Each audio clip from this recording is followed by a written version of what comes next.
Welcome back to Paradise. Still in the seeding round. Heat number 10 just got started, and the waves are still looking super fun and rippable. Different type of day at Teahupo'o. Not about the heavy, scary barrels. The world's best are fearless today. Just trying to make sense of the lineup, do some big turns, and maybe get the odd vision to surf with a couple of the veterans of the tour, some of the most established on this wave, Michelle and Jeremy Flores.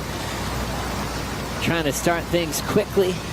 Just one of the standouts here, winner of the AI award, which means you've got to be having a real proper dig. Here he is, Joey. Off the bottom, going for an aggressive hack is Flores. Trims it off the coping and hops out of the inside corner.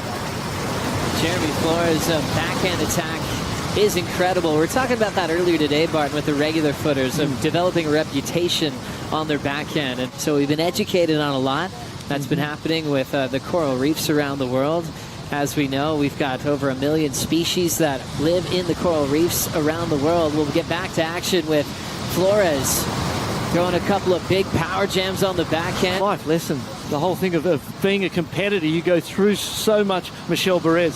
We'll come back to that. Up and down, just waiting with priority for a while.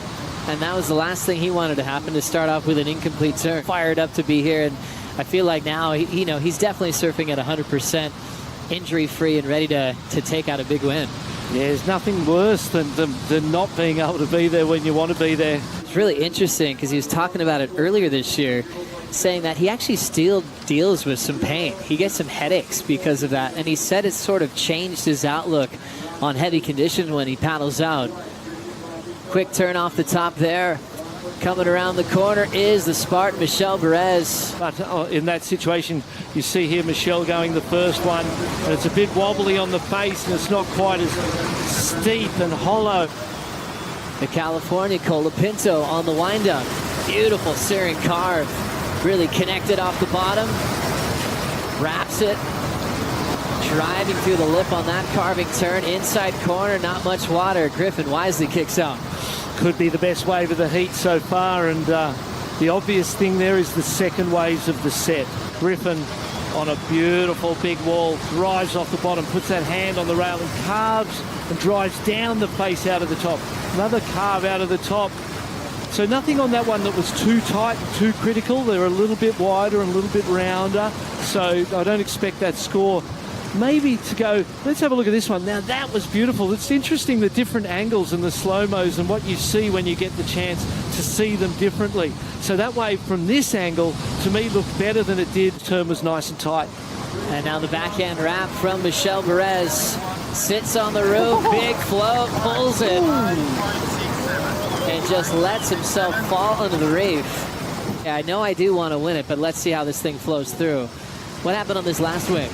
First turn, sort of drove out of the lip, and second turn there, nice carve into this floater, critical down there, and you can see this section, see how shallow that was. Where he went forward into was so shallow. You see that hand on the wave driving, using the arms and the body to extend up and on top of the lip, and then free fall drop out of it. WCT, the championship tour, I should say, a qualifier for those spots to represent your country in the Olympics.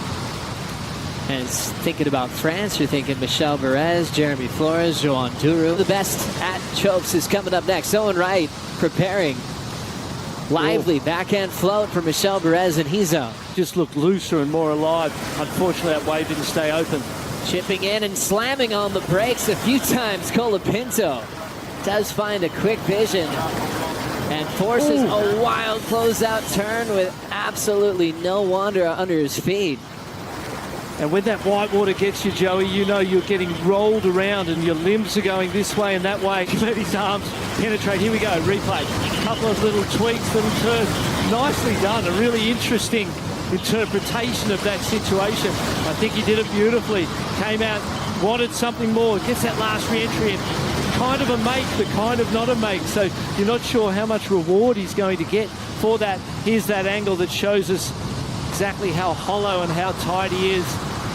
High in the lip there, really high, and then drop down into the tube, fades it down, grabs the rail for the bottom turn, hits the lip, makes the re-entry. Broke your fins out riding onto the coral reef. So he's having a look at those fins right now going, are they still there? As we go right into a backhand hack from Flores. Great timing on the second blast through the lip. Two-turn combo, he steps off. Griffin now under priority will just roll in. Setting up the lip line. Nice clean backhand snap. Woo. Quick re-entry off the lip, 2 good turns. He'll get out of there before the shallow reef. Looking to better that 2.93 and his lead out front. Watching his first turn again, Barton. How'd you like it? Nice, whipped it out of the top. This second turn I really like. Tight, flares the tail. It was in the lip, right in that critical section of the wave. I'm sure the judges will like it, and I'm sure he will get a better score than that 2.93 and hold on to his lead and put a little more pressure on the other guys. Here it is, replay. Beautiful placement, and then that little whip of the tail. Got the nose facing vertically down the face. Closed right up. There was really no exit, but it felt like he was doing whatever he could to try and create one. Then Jeremy, big snap combination there. Earned some open face as he went down the line. And that familiarity with wreath breaks, as you said, growing up in Reunion Island. Griffin Colapinto grabs around the takeoff, staying open and just getting sucked up and sent over the falls. That exit was not clear, but you could tell that Griffin wasn't about to give up on it. And past times where you haven't achieved what you want. So here he goes. Michel Bourez, late takeoff on a smaller wave. They'll just play with the whitewater quickly there. You could tell he wasn't quite interested in the rest of that ride. Michel Bourez, the high seed in this heat, as he's number 11 in the world. Both athletes ripping, well-deserved win. Unless you're in it. For Kanoa. As we continue, 4 minutes to go, Colapinto gets a carve out of the way, and he's going to fade out. Nothing left on the inside corner that way. It's like a unique individual that's looking to pave his own way on tour. Minute 55 to go. Jeremy rolls in. Aggressive bottom turn, big sweep in the pocket. He is out of there. Leave that one go, Griffin. Griffin with a little bit of room to move. Grew in size after he dropped in, but he'll misread that section and throws that one away. Solely Bailey. Counting right down, he's got a chance. Did Michel get up in time? This is very close. He's got to surf it like it counts. One hack behind it, staying pretty full in the reef. Bonus section, Michel Bourez out front. Was it a 5.04 for you? I just saw it the same way. 2.6 for Michel, staying in third. He'll deal with the elimination round. Flores moving on in second, and Colapinto taking the win over the veterans on tour.